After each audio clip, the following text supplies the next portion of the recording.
S'il vous plaît. Vraiment été précieux.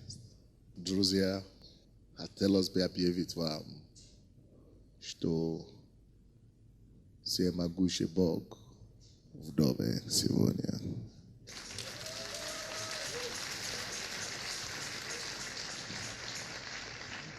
Он живет в собрании народа своего. И мы благодарны Ему за это. Спасибо тебе, Иисус. Мы дорожим это больше всего. Твое великолепное, бесподобное присутствие. Бытие, 2 глава. Бытие. Оператор, идите сюда, сейчас я проверю. 2 глава. Бытие, 2 глава. Вы открыли? Аминь. И взял Господь, Бог человека, и поселил его в саду Едемском, чтобы возделывать его и хранить его. А ты прилагал когда-то, я помню. Бог сберегает лучшее напоследок. Лучшее вино. Кто был днем? Трясал вас слишком, да? Потрясал Дух Святой. Но это нужно нам всем. Я советую всем взять эти все кассеты. Мы не останемся такими больше. Я говорю, мы не останемся такими больше.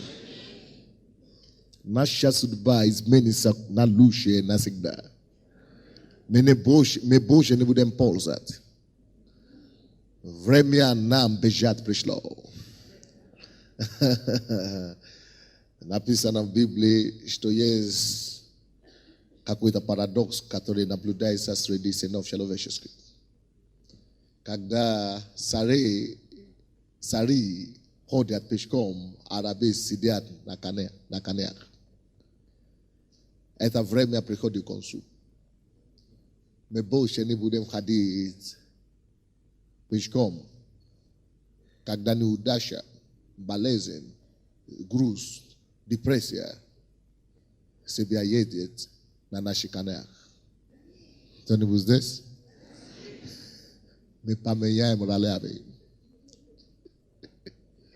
Я говорю, время нам садиться на коне. Кто из вас знает, что на коне ехать лучше, неужели на пешком идти?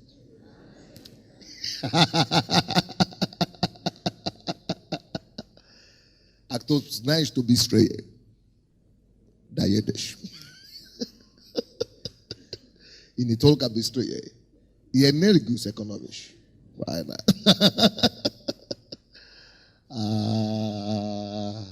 Étape, époque, évêque, cercle, grédiote. Я думаю, вот это век будет наш. Друзья, только люди, которые имеют свои глаза на место, будут править в этом веке, который мы вступаем. Мы делаем эту конференцию для того, чтобы восстать против всяких аммонитян, которые отвлекали глаза церкви. Наши глаза не выколятся. Мы сохраним наше зрение. И мы увидим свежее Слово Божьего. Я говорю, мы сохраним наше зрение. И увидим свежее Слово Божьего. Дыхание жизни будет питать нас в этот час.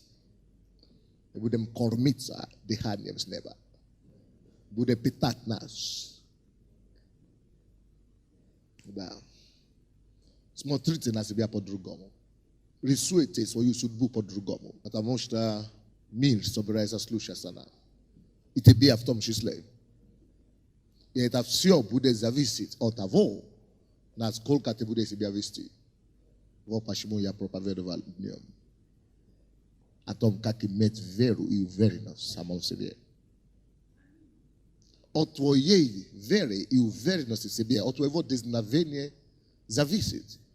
Kolka mastab sile TV pustish, TV swobodish. Beta pasle no evrebe. Pata monsta pakatene nashniosh veri sebie nikto ni para veri sebie. Pakatene nashniosh veri sebie nikto ni pa veri sebie. No, ja už je ta, dvaši sa, poutarači sa propovedovali dňom. Mene verjam saketa mu Bože. Sivonia ja propoveduju na teme, večerom Sivonia ja propoveduju na teme, vozdelivaj tvoju zemlju. Ili vozdelivaj sad svoj. Vozdelivaj svoj sad. Когда Бог создал человека, Бытие, 1 главе, 28 стихе, Бог не оставил его без благословения. То в курсе. 28 стих написано, после его создания человека, и благословил их Бог. Друзья, Бог очень ответственный Бог. Поэтому мы должны быть похожи на нашего Отца. Абсолютная ответственность за все наши действия. Откуда я знаю? Потому что Бог, все, что Он создает, не оставляет без благословения. Все, что Он создает, Он благословляет, короче. Когда Он создал мужчину и женщину, в 27 стихе, написано, Он не выпустил их, чтобы идите гулять. Он имеет, или Он имел достаточную ответственность, чтобы сказать, стоп. Сначала станьте на колени, я благословлю вас. И благословил их Бог. Это во что я верю. Вот почему, когда мы начинаем церковь какую-то здесь, или в Киеве, или за Киевом, или в другом стране, мы благословляем их всегда. Это отношение Бога. Мы как родители, как люди Божьи, мы должны делать то же самое. Вот почему я сказал, если как Бог благословляет нас в центральной церкви, мы будем стараться покупать машины для наших всех пасторей. Она только что приобрела себе BMW. Белая BMW. Красивая.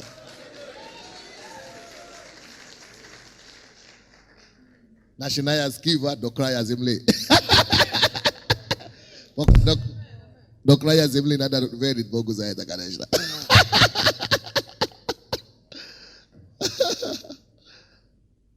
И Наташа тоже только что приобрела себе одну тоже белую машину. Почему-то все наши пасторы, женщины любят белые машины. У меня не белая. Белый джип. Я забыл. A din investe gospodă, молодец. Без порока и порока. И бедна. Sofia se mi-a cuvit la belul mașină. Pastor Ruga se mi-a cuvit la belul. Pastor Natasha se mi-a belul. Pastor Galia se mi-a belul. Da? Slava Bogu. Da. Aha. Почему? Это принцип Бога. Бог как Отец, Он имеет достаточную ответственность. Что то, что Он делает, то, что Он создает, нужно благословить. Но некоторые из нас, мы нарожаем всяких детей, а потом не знаем, как кормить их. Зачем надо было выйти замуж? Поэтому, если вы еще не замужем, не плюйте себя. When Бог сохраняет вас от безответственности, от греха безответственности. Если вы не женаты тоже. Потому что Бог хочет, чтобы мы были такие, как Он. Что Он создает, что Он образует, того Он благословляет. Холостяки отвечают, да.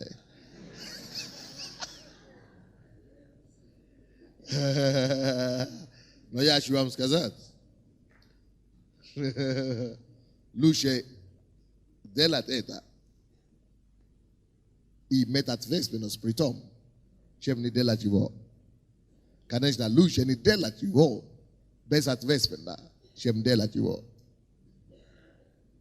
Slonj ni yazik veya. Gavada mudri urazubei. Tone mudri não tá hoje o problema.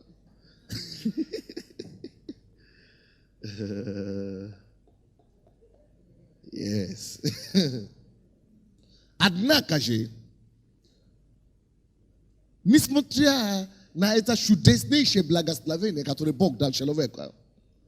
Cheloveku. Ons kaza du vas vos mo stiper va glava. I blaga slavil ikbo. Is kaza imbo. Pladitis. I rasnojaitis. I naponaite zemlu.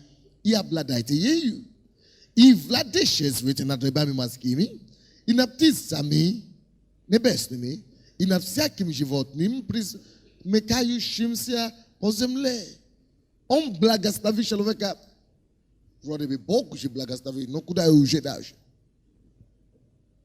Noge iz vas. Vetolka meštajte što bi benihin prikasnu sa kvam. Ili kto ta podobne. No tu sam Bog благословили. Но потом что дальше? Что дальше я вам скажу? Несмотря на Божье благословение, на них Бог все еще в 15 стихе 2 главы до появления Евы поставил человека в саду. Бог специально образовал сад для него. И сказал ему, трудись, нет, вернее, работай. Работай. Вы знаете почему? А я вам скажу. Потому что только через работу все богатства, которые Господь скрыл в землю, могут быть обнаружены. И только таким образом, после того, как они обнаружены через работу, они смогут принести пользу тому же человеку. Теперь, почему нам работать? Почему, несмотря на то, что Бог благословил нас, Он все еще говорит, иди устройся на работу. Почему не хватит, что просто Бог благословляет все. Некоторые из вас, вы любите жить на благословении одни. Вы не живете тогда. Нет жизни без работы. Напишите. Если ты не работаешь, ты живешь полжизни. Я вам докажу. Кого я уже успел обидеть. Я вижу вашу руку. Но ничего. Бывает.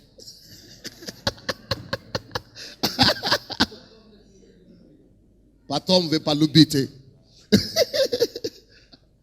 Окей. Бог умнее вас. И меня тоже. Благословение, всякое благословение начинается с него. То есть, это Он впервые придумал благословение. И Он не остановился на это. Он не придумал благословение без работы. Благословение не должно заменить работу. Напишите. Поэтому я хочу на этом основании, я прочту одну проповедь в церкви, или подобную проповедь в нашей церкви. И после того, как я прочту эту проповедь в общей церкви, Василий, слушай, или кто-нибудь здесь из административных советов, вот, я хочу, чтобы вы отменили подачку людям, которые не работают. У нас есть фонд милосердия в церкви, который мы даем людям деньги на то, на другое, на похороны, на это самое. Теперь стоп. Они должны принести нам справку, что они работают. Я хочу быть как Бог. Благословение только для работающих. Благословение не есть для безработных. Поэтому все список, кому вы даете каждый месяц, кто там, начните проверять этот список еще раз. И ставьте точку там, где человек не работает. Только есть он инвалид. Если инвалид или больной, это другое дело. Пенсионер, да, тоже другое дело. Значит, они уже отработали свое. А так, Бог не придумал подачку, или как мы говорим. Это само идея благословения, благословить людей идет от Бога. И когда Бог придумал благословение для людей, для человека, тут же взял человека, кого он благословил, и поместил его на рабочее место свое. Кто-нибудь меня еще воспринимает? Может быть, кто-то не так смотрит. По взгляду иногда ты можешь понять.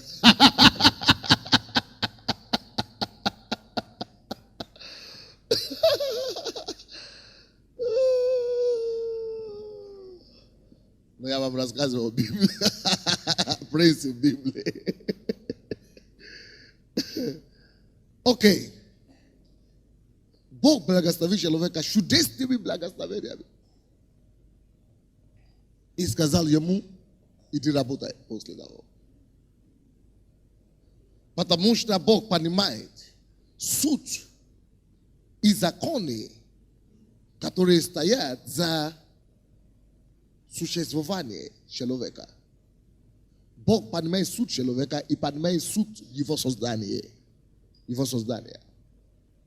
Так что если вы еще не работаете в нашей церкви, устраивайтесь на работу.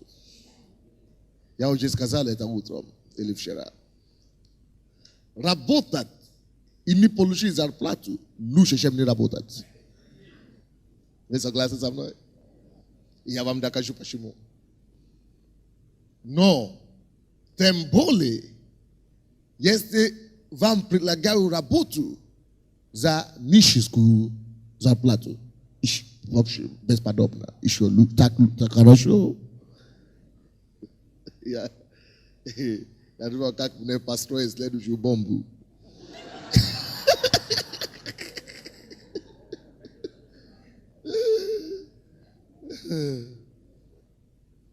Ты говоришь, что как насчет рабства? Мы дойдем до этого. Бог не придумал работу ради зарплаты.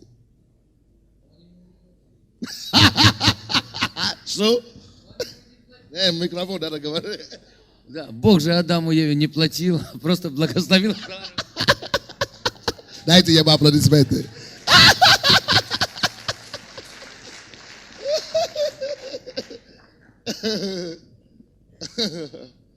Алло? Все, тишина.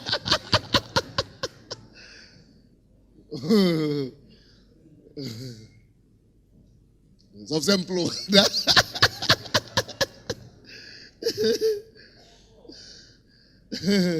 Неужели мне уже нельзя зарплату получить за работу или что ли? Не об этом речь. Не об этом речь.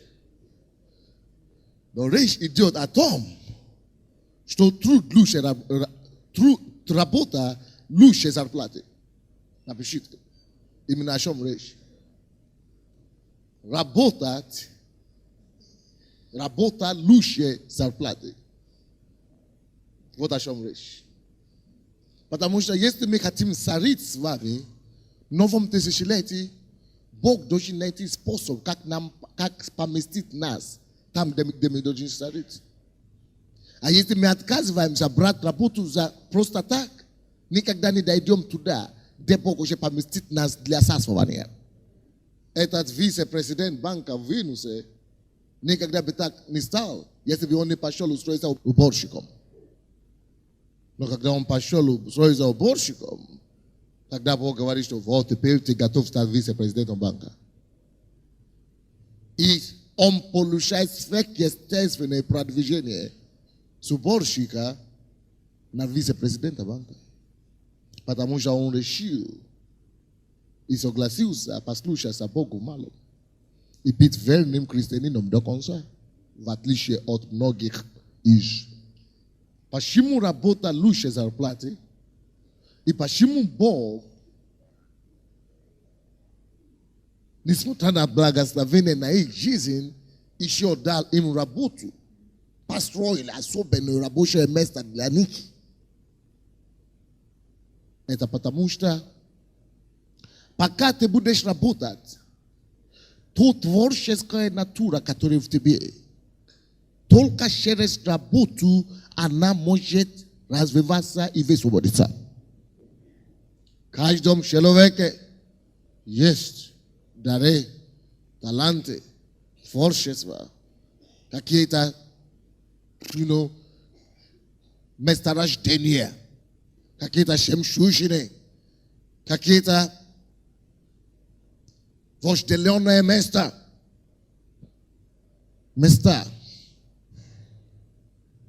Только когда человек трудится добросовестно, не напитым водкой, не разбавленной водкой, но когда человек добросовестно трудится, его способность мыслить, его творческая натура, его все вложенные в нем способности и таланты начинают обнаруживаться наружу. Это с одной стороны. А с другой стороны, я вам это покажу. Давайте с первой стороны. С одной стороны, покажу вам, докажу вам. В 15 стихе мы видели, что Бог дал ему работу. А в 19 стихе, слушайте, пожалуйста, внимательно. После того, как он начал работать от души, без зарплаты, давайте посмотрим, на что он натолкнулся. Он натолкнулся на то, что у него оказывается огромнейший запас интеллекта и разума. Согласно 19 стиху. Господь Бог образовал из земли всех животных половых и всех птиц небесных и привел к человеку, чтобы видеть, что он назовет их, и чтобы как наречет человек всякую душу живую, так и пила имя ей. Представляете, сколько животных в этом мире? Кто из вас знает, сколько разновидностей, только птиц есть, сколько тысяч? Кто знает? Никто. Десятки тысяч. Может быть, сотни тысяч. А все животные, и Адам называл всех по имени. Если он бы не работал, он бы не знал, какое месторождение Божьей мудрости и интеллекта в нем находится. Но этот труд способствовал ему углубляться и расширяться, и натолкнуться на такое богатство внутри него. Скажи самому себе, во мне хранится месторождение Божьей силы, мудрости и интеллекта. Божьи ресурсы закрыты во мне. Скажи кому-то, Божьи ресурсы внутри тебя. Кто из вас знает, что 5 лет тому назад, когда наша, или почти 6 лет тому назад, когда наша церковь началась, я хорошо проповедовал. Но кто из вас знает, что я не так проповедовал, как я сейчас проповедую? По мере того, как ты работаешь, ты обнаруживаешь Божьи способности, Божьи силы, Божьи дары, Божьи таланты, Божьи ресурсы, Божьи месторождения, которые скрыты все время внутри тебя. Но если ты не начнешь возделывать землю твоей души, твоей натуры, кто не возделывает землю, тот не находит золото. Aninde valayo sa napolo. Ito sa noy sarane. Pashimu rabota lu shishem razar plate. Nisa glasses am noite per. E pashimu bog dis montre na to stonu je blagas la vile. On se ravnat pravilik na rabotu. Tony rabota e tirait boshe shem zar plate. Tony rabota e tirait svoju jizem. Tony rabota e le shait sibia. Nas lash dine jizne. Paita mulher gavaril, chok Tony rabota e ni jiviot. On jivio pol jizem. Потому что он не обнаруживает себя.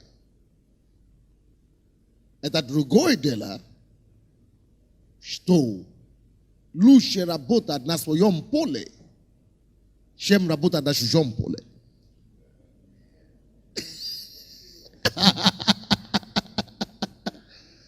Но мы дойдем до этого. Но работать на чужом поле лучше, чем не работать.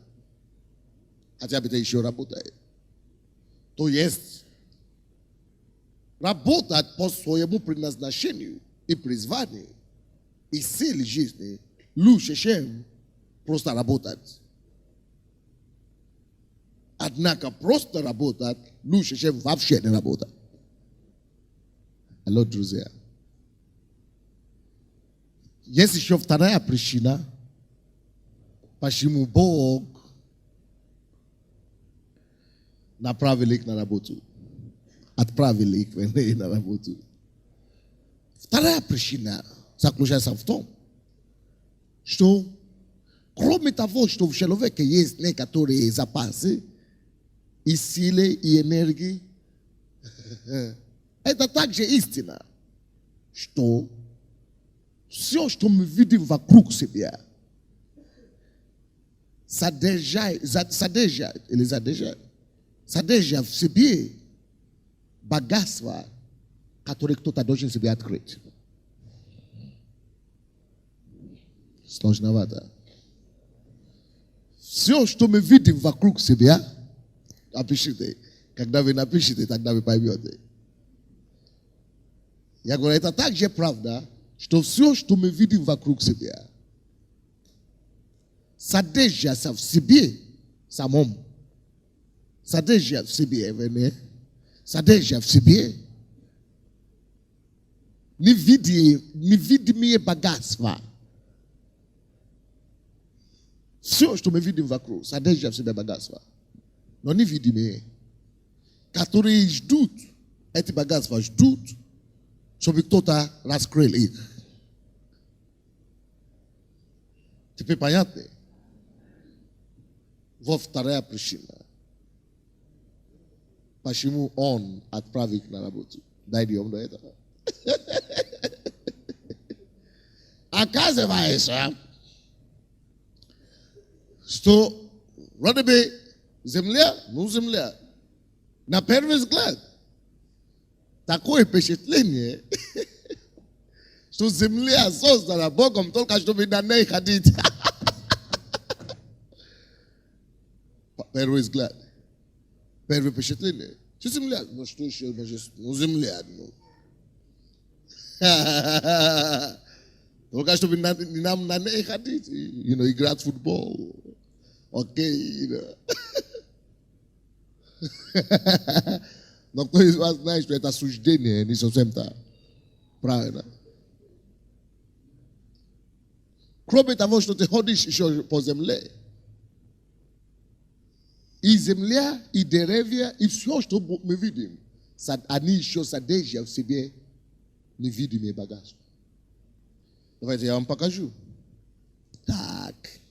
Посмотрите, пожалуйста, вместе со мною. 12 стих. И золото, чего? Той земли хорошие. Там доллар и камень оникс. А ты думаешь, река? Ну, для чего река может быть? Чтобы пить воды. Это ты так думаешь. В реке закрыто такое богатство, невидимый, который ждут, чтобы кто-то раскрыли. А ты подходишь к реке и ловишь рыбу, и ты думаешь, о, вот река предназначена для рыбы. Полуправда. Это всего лишь первое впечатление. Но в каждой реке еще есть какие богатства, которые ждешь, чтобы кто-то раскрыли. И так со всеми Божьими творениями. Поэтому посмотрите, что касается реки. 10 стих. Из Едема выходила река для орошения рая. Так? Но не только для орошения река существует. И потом разделялась на 4 реки, имея одной фесон. Она обтекает всю землю Хавила, тук де золота, так? И золото той земля рощи, так? И второй реки имя, так.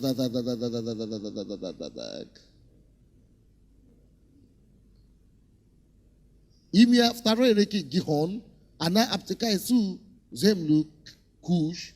Имя третьей реки Хидекел, она протекает перед Ассирию. Четвертая река Евфрат. Теперь посмотрите, что касается реки. Первый, 10 стих. Из Едема выходила река для орошения рая. Потом разделена на 4. Имя одной обтекает всю землю Авила, тук де золота. Не просто в земле золото, но есть отношение между рекой и золотом. Кто из вас знает, что есть некоторые дорогие камни, которые выходят только из реки? А? Большинство массы своем, они от реки выходят.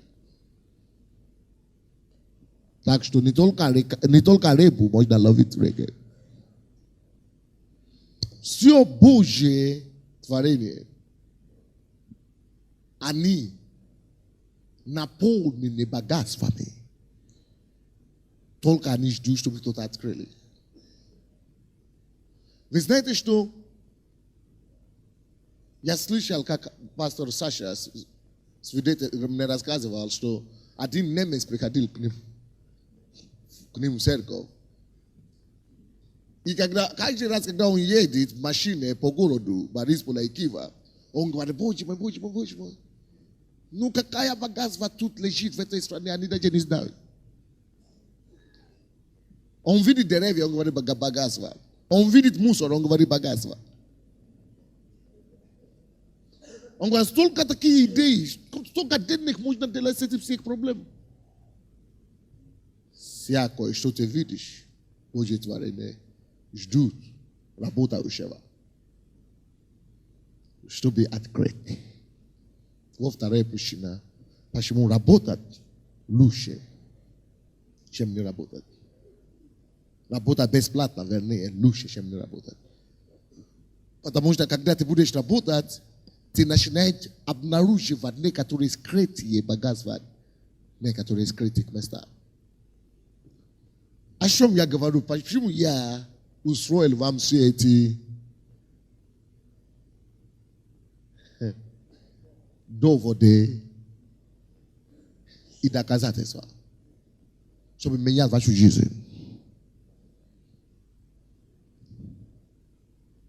Вы помните литовский вице-президент банка? Бог хочет возвышать на высокие места в это последнее время. И богатство мира должно прийти в церковь. Но они не придут, пока мы будем у себя сидеть дома.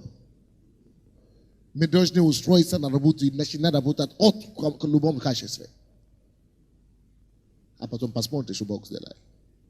Сначала внутри вас. И потом с того места будете работать. Это также обозначает, что Божье благословение, которое на нем, это то, что дало ему возможность и называть все животные по имени, Bog je благословил его, но это благословение не обнаружит царь. Пока он не начнет работать и трудиться, и работать серьезно. Друзья, вы уже получили благословение в эти дни. Но эти благословения никогда не выйдут наружу, не обнаружатся. Вы не увидите их в вашей церкви, вы не увидите их в вашей жизни, вы не увидите их в вашей семье, вы не увидите их в вашем бизнесе, пока вы не начнете трудиться с этими благословениями. Тогда обнаружится. Вы здесь со мной? То же самое. Если вы хотите, чтобы церковь ваша росла, работай больше, чем других. И получай удовлетворение от работы. Сделай работу твоим другом. Сделай так, чтобы работа стала нормой для тебя. Работай ради откровения себя самого. И ради открытия чего-то в Божьем творении. Иисус был человеком подобного рода. Он не пришел на землю и сказал, ребята, я Иисус. И сидит и спит дома. А вы сидите и спите дома. Вернее, лежите. Если Иисус не мог себе это позволить. А вам так, какой стати? И вы называете себя верующими. Давайте посмотрим, это написано в Библии. Евангелие от Иоанна, 9 главу, вы помните, 4 стих или какой-то там. Должна быть там. Евангелие от Иоанна, 9 глава. 9 стих. Евангелие от Иоанна, 9:4. Откуда шум-то, не пойму. Не должно делать дела, пославшего меня. Пока день приходит ночь, когда никто не может делать. Это самое все работать. Не нужно делать работу того, кто послал меня. Придет ночь, когда никто не может работать. Он спешил работать. Он воспользовал все возможности. И невозможно, чтобы работать. Он работает день и ночь. Евангелие от Иоанна, 4 глава, когда он говорит с этой женщиной, написано, что ты кушал. Он говорит, кушал. Вот моя еда, работа. 8 глава тоже, там же можно посмотреть Иоанна. 38 стих. Он говорит нам, Иисус говорит нам, я говорю то, что видели у Отца моего, а вы делаете то, что видели у Отца вашего. Он говорит нам, что то, что он делает, его жизнь, это прообраз жизни Бога. Даже сам Бог работает. А ты что? Потому что все, что Иисус делал, это прообраз того, что Бог есть. Он явил нам Бога в деле и в слове. Так что если он работает, это значит Бог работает. Поэтому не работать для нас это проклятие. Я, допустим, не выйду на пенсию. Не дай Бог. Если Иисус не придет, чтобы собрать меня живым, тогда я буду работать, пока я его не увижу живым. Не работать, это точно почти то же самое, как проклятие. Потому что если Бог это делает, он не вышел на пенсию, несмотря на то, что он самый главный начальник. Тогда то я такой. Чтобы искать какие-то отдыхи фиктивные.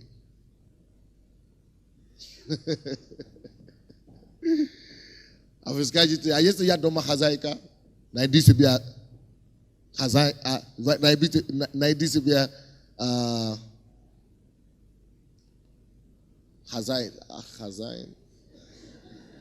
Какое слово там? Хозяйство. Найди себе хозяйство дома. Ты дома хозяйка, найди себе хозяйство дома.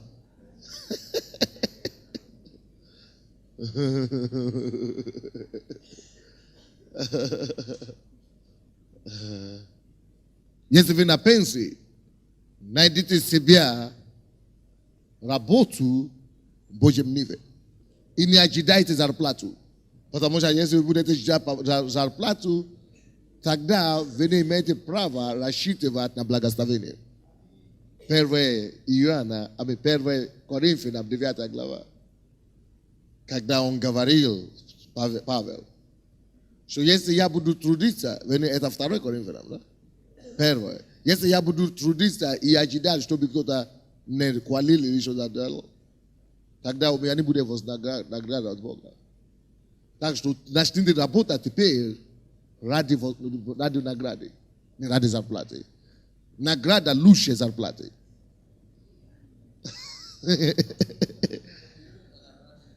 Кто знает, что награда лучше зарплаты? Кто не знает? Вы не знаете, что зарплата хуже награды, да? Скажи нам, почему награда лучше зарплаты? Две причины. Если ты знаешь меньше 2 сидит.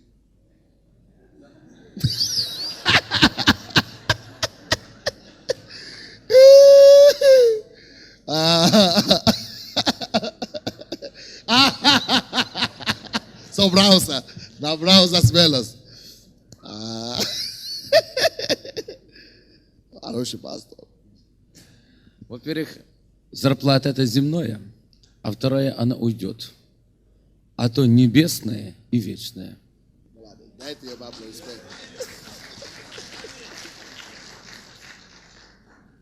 Для меня, допустим, все две, которые ты говоришь, я бы сказал, это одно. Но ничего. Зарплата. Это земное. И потому что она земное, она временная. Но награда и земное, и небесное. Но в отличие от зарплаты, награда будет тебя обеспечивать на земле. И после земной жизни ты продолжаешь получать дивиденды. Даже на небеса. Видите разницу? Второе. Зарплата может кормить и обеспечить тебя жизнь воплоти. Но награда обеспечивает тебя жизнь воплоти и после смерти обеспечивает тебя жизнь. Слишком серьезные вещи мы с вами разбираем в эти дни. Я говорю, что будет, я уже, сколько месяцев я уже говорю вам, что будет жалко человеку, любому человеку не ходить в церковь в один день. Я центральной церкви, я всегда это говорю. Даже идти в туалет, с проповеди будет жалко слишком. Будет слишком жалко. Ты вени захотите идти. Лучше удержаться я у себя. Почему? Потому что Бог будет такие серьезные вещи говорить нам. И открывать нам, что некогда. Я говорю, что будет насколько интересно в церкви, что даже опоздать на служение, ты уже будешь слишком много потерять. Это уже настало, да? Это уже настало. Теперь начните, кто опоздал утром или днем сегодня, то знаешь, что он уже пропустил. Вы даже не знаете, что вы уже пропустили. Вам уже надо купить кассеты. А кто вообще не был вчера, это то же самое, что пол жизни вашего уже пропустили. Потому что то, что вы потеряли за один день, вы уже пропустили. То, что вы потеряли за один день, за всю жизнь вы это еще не слышали. Если вы это не знаете, я знаю. Потому что я вошел в другое измерение сейчас, когда я знаю, что не просто нужно дышать, дыхание Бога и передавать вам его мысли. Все. Время, когда мозг кормит мозгу, пришло к концу. Теперь начало время, когда дух передает духу. Поэтому я всегда говорю людям, вы думаете, что вы слушаете меня, что вы уже что-то поняли? Надо слушать хотя бы 4 раза еще. Тогда начнет стать слово плотью. Будет слишком жалко пропустить церковь эти дни. Каждое слово будет слишком ценно. Мы больше не будем говорить привычные вещи. Мы будем читать Библию по-другому. Мы будем видеть Бога действующего и ходящего. Когда мы откроем бумагу, мы увидим живого человека. Вот какой этап мы вступили с вами. Это этап славы церкви. Это этап нашей красоты. И мы дойдем до такого времени, когда мир будет слушать, что мы будем говорить следующее. Потому что Сион будет издавать закон. Во все направления и области жизни. Поэтому мы созвали эту пасторскую конференцию, чтобы вы, пастора из других городов, из других церквей, чтобы вы могли почувствовать настроение, что новое, какой новый этап мы вступаем. Какой новый этап мы вступаем. Это этап церкви, это эра церкви. Это новое помазание. Это то же самое, когда началось пятидесятническое движение. Люди, которые не очнулись вовремя, остались за бортом. Когда харизматическое началось, люди, которые были передовыми пятидесятниками, остались за бортом. Не успели, не очнулись вовремя. Теперь мы оставляем харизматические тушки сзади, позади. Мы входим в славное время церкви. Кто-то уже опоздал. Но еще успех, если кто-то побежит еще. Никогда не думайте, что ты уже знаешь все то, что нужно знать в церкви. Теперь вы будете попадать в церковь, все будет новое. Как будто ты никогда не читал Библию в жизни. Ты будешь попадать в церковь, каждое служение, даже если 3 служения в день, все будет новое. Как будто ты еще не слышал проповедь. Вот в эту эпоху мы пришли. Я предупреждал с лета еще. С лета еще я говорю, что не пропустите ни одну мою кассету. Особенно вы, пастора, которые из других городов. Особенно если вы относитесь к нам. Не пропустите ни одну мою кассету, чтобы не купить. Если вы не ходите в центральную церковь. Даже если вы в Киеве. Почему? Потому что вы подумаете, вы слышали меня вчера только, и вы подумаете, что вы знаете, что такое пастор Сандей. Вы заблуждаетесь. Если вы слышали меня вчера, и вы не услышали меня сегодня, слишком поздно. Вы будете говорить по-старому. Вы будете говорить по-старому.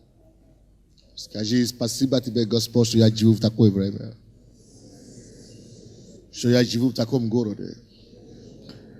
Что я имею такую возможность. Я осознаю это. Я признателен тебе за это. Спасибо, Иисус. Во имя Иисуса Христа. Аминь. Да, Отец, мы действительно благодарны, что ты помиловал нас. Что ты открыл нам глаза и дал нам возможность быть в этом числе. Мы благодарны. Однако же, друзья, есть разница между работой и трудом. Я еще ответил на его вопрос. Что насчет рабства? Потому что я сказал, что лучше работать бесплатно, чем не работать. Он говорит, как насчет рабства? Вот это есть тот вопрос, который задали себе коммунисты и сделали пролетарианскую революцию. Как насчет рабства? Давайте ответим. Есть разница между работой и трудом. Где разница? Работа – это то, что Бог утвердил в Бытие 2:15. Давайте еще раз с вами читать. Возделывать землю, вы помните? Бытие 2:15. И взял Господь Бог человека и поселил его в саду Едемском, чтобы возделывать его и хранить его. Так? Это то, что Бог утвердил. И такая работа, это не мучительное, это наслаждение. Вот почему здесь, что касается работы, Бог его взял и поселил его в конкретный сад. Это место предназначения Адама, это его место. Это его земля, которую он должен делать. Бог определил ему его профессию, не просто какую-то профессию. По специальности работает. По призванию, по предназначению. Он нашел свое место в жизни. Работа – это когда ты делаешь то, что тебе присуще. Tatosho Jesus dela. Ya dela tosho ya video ata dela. Ile eta ya pressure. Eta maya pesha. Po eta yivo prismame. Adnaka truth atlisha isa dela. Truth eta tosh payaviusa truth. Tolka treto iglave. I devita esta mustike. Bitie. Tony Musu shows this. Truth payaviusa. Tolka treto iglave. Devita statisti. Pot ele. Pote lisa toivo budesh. Yes club. Dokole nivozratisa zemlu. Prishina pashimu mes vami ishim zarplatuv rabote. E потому что мне ищем работу, мы ищем труд. Потому что именно с трудом связано то, чтобы кормить, кушать нас потом. Пот уже тоже появляется. Когда возделывал Адам землю, в 2 главе 15 стих, у него не была пота. Потому что это работа, которая удовлетворяет его внутренние потребности. Это не труд, который выбивает с него пот. И в труд, разница в труде в том, что в труде ты трудишься, получаешь пот, тебе тяжело, и поэтому ты срежешь зубы, и должен найти, что зарплату, что компенсировать это. Потому что это было то проклятие, которое Бог навел на человека. Он говорит, что ты будешь есть хлеб только вот таким образом. С потом, с трудом. Но когда работа, Бог дал работу Адаму, это было не труд, чтобы он ел хлеб. Он был насыщен, он был благословен без этой работы. Он должен быть делать, возделывать землю просто чтобы осуществляться. Видите разницу? Труд это то, чтобы кушать. А работа это твое призвание, чтобы осуществлять твое призвание. Поэтому он не сказал ему, возделывай землю, а потом ты найдешь в земле, чтобы кушать. Нет. Это 15 стиха 2 главе. Нет. Давайте посмотрим. В 2 главе он говорит ему, чтобы просто возделывать его и хранить его. А кушать откуда? Просто 16 стих. Он говорит, от всякого дерева в саду ты будешь есть. Уже была готова, что ему кушать. Не землю, которую будет возделывать, ему даст кушать. Бог обеспечивает ему еду, не труд, не работа. Если есть деньги, которые приходят от работы, это просто как благословение уже. Но даже если ты не ими живешь, ты живешь тем, что Бог тебе дает. Вот почему мы с вами трудимся с любовью, наслаждением, работаем с любовью, наслаждением. И если нам дают зарплату отсюда, слава Богу, мы платим десятину, и нам не тяжело сеять. После того. Потому что мы знаем, что то, что будет кормить нас, это не будет эту зарплату. Оно не предназначено, чтобы кормить меня. Бог меня кормит. Вы видите, что он должен быть кормить и кушать именно из плода земли, который Бог посеял, который он посеял. Но послушайте сюда, Бог обеспечивает ему плодами. Поэтому сегодня зарплата, которую мы получаем, это всего лишь должна быть семья, которую мы сеем, чтобы потом пожнять плоды от Бога. Сложновато. Поэтому зарплаты из всякого дохода нашего мы должны прежде всего сеять. Чтобы Бог мог обеспечить нас, но не жить на зарплате. Это, короче, я сделал, что я уже слишком далеко пошел для вас. Ничего. Поэтому я всегда говорю, что вам надо слушать кассеты 10 раз. Moi, je peux pas faire.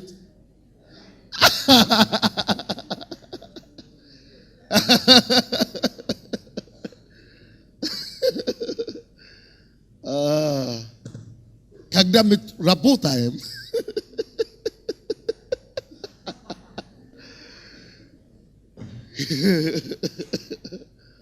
и мы получаем зарплату, Божий помысел – это чтобы мы использовали эту зарплату, которую мы получаем, как семья. Прежде всего. Не чтобы кушать прежде всего. Потому что в Эдомском саду, 1 и 2 главе, есть совершенная воля Божья. Его промысел. И мы видим его там. 15-16 стих. Человек кушал не из работы, которую он делал, не из землю, которую он возделывал. Это было для наслаждения его. Для реализации, для осуществления его призвания. Но он уже кушал то, что Бог уже обеспечивал ему. Плоды деревьев. Поэтому сегодня, соответственно, нам не надо кушать и полагать нашу надежду на то, что нам дают после работы. Работа должна быть наслаждение и осуществление себя и свое призвание. А то, что мы получаем от этой работы, то мы сеем всего лишь. В основном. И то, что осталось, мы можем кушать, но это не то, что на что мы должны полагаться, чтобы кушать, чтобы жить. Мы должны сеять десятину, пожертвование, и сеять, и ждать урожай от Бога, чтобы Бог даст нам плоды, как на дереве там. Он должен кормить нас. Вы понимаете? Поэтому маленькая зарплата, это не важно, какой уровень, насколько зарплата. Поэтому маленькая зарплата это не проблема для человека, который понимает промысел Бога. И без зарплаты тоже не проблема, потому что он сеет свой труд и осуществляется. И Бог все равно дает ему кормить, кушать, именно из плодов деревьев, не из зарплаты.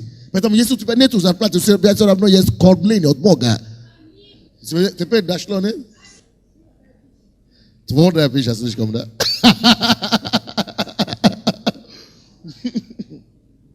Да, хорошо, я потихонечку возьмем. Мы будем потихонечку двигаться. Получается, что мы живем на Бога, на Его обеспечение. А зарплата может выступить как семя. Или как дополнительное. Скажите, Бог мой обеспечитель. Но, когда это уже есть проклятие, как это уже было в 3 главе Бытие, человек не может работать, как Бытие в 2 главе. Человек начинает трудиться. Он не работает, чтобы осуществляться без зарплаты. Он не может. Потому что он под проклятием действует. Под законом проклятия. Потому что через пот лицо твоего ты будешь есть хлеб. Поэтому он трудится, он не работает. Он трудится, и поэтому он переживает потери. И нуждается в компенсации. Так что работа это благословение, а трудиться, как здесь написано, это рабство. Вот то, что ты говорил, дорогой. Поэтому я могу работать и не бить в рабстве работу, от работы. Но ты трудишься, и ты в рабстве труда. Поэтому люди работают, и они зависят от этой зарплаты. Поэтому, когда они не получают зарплаты, они не могут работать. Потому что для них это труд, это рабство. Потому что их наслаждение именно в зарплате выражается. Не в осуществлении призвания, вложенные в них от Бога. Поэтому давайте будем читать еще 12 стих. Под поте лица твоего будешь хлеб есть, будешь есть хлеб, доколе не возвратится в землю, из которой ты взят. Ибо прах ты и в прах возвратишься. Поэтому люди работают и умирают от того, что они уже износили себя. Изношают себя и получают деньги, зарплаты. Но что толку? Кушаешь и все равно изношаешь себя, чтобы опять износиться. Скажите, есть разница между работой и трудом. Кажите, я больше не ищу труд, я ищу работу. Я больше не ищу зарплату, я ищу призвание. Кто из вас знает, что это правда? Аминь. Дайте Богу аплодисмент.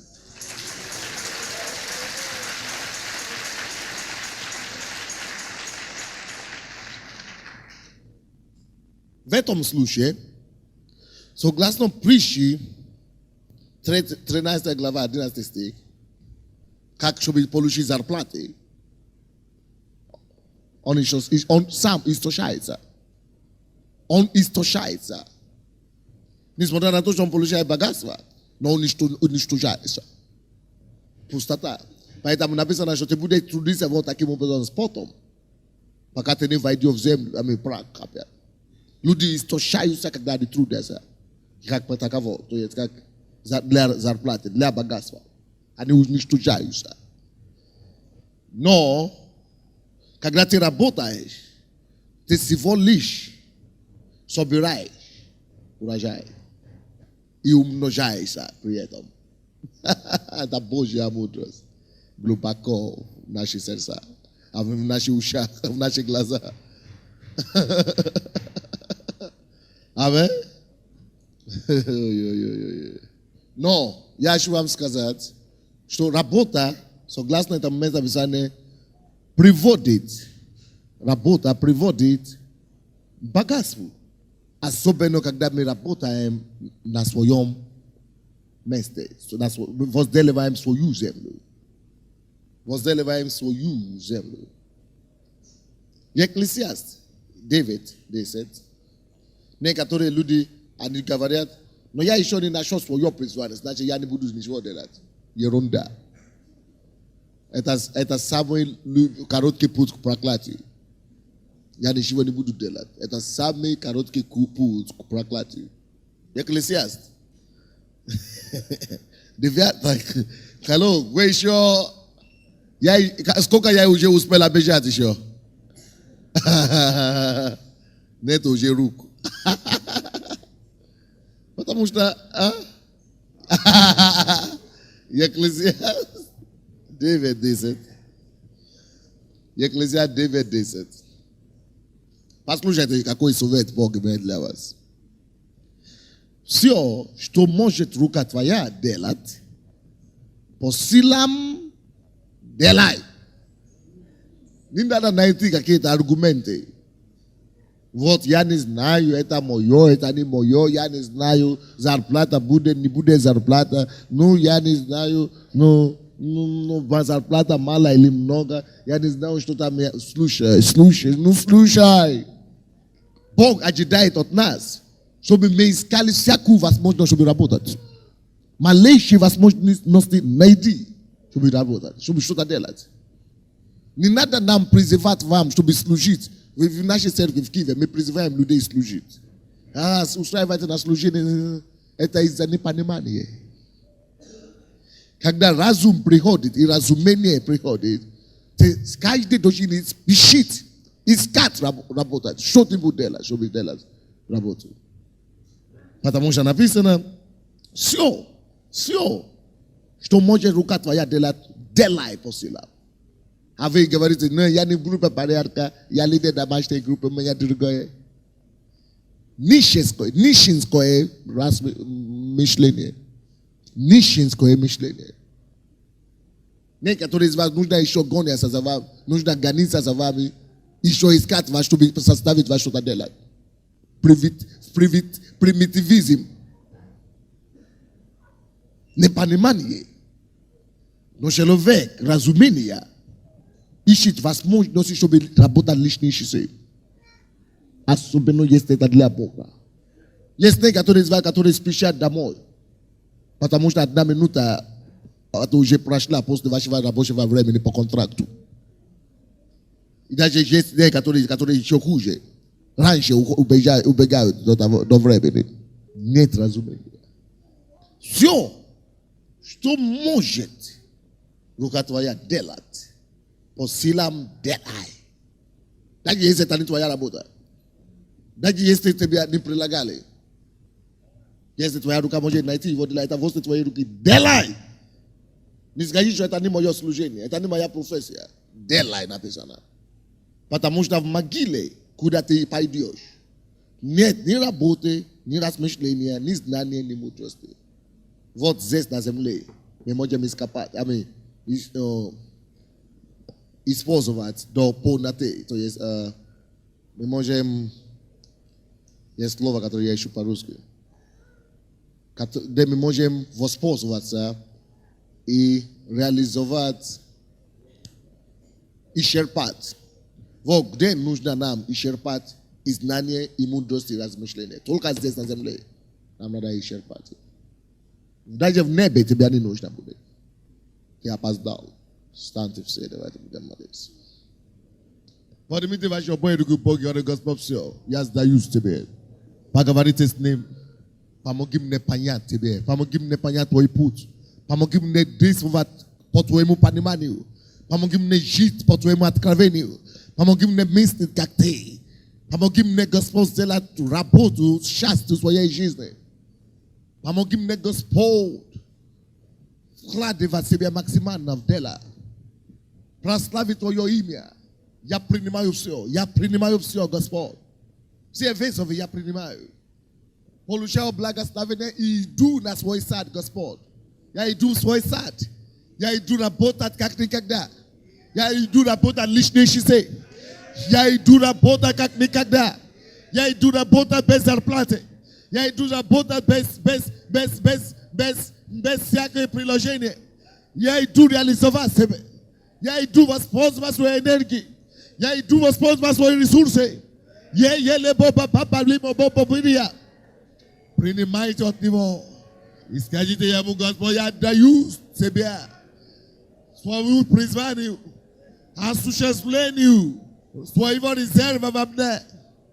Отдаю себя, Господь. Работай. Именем Иисуса.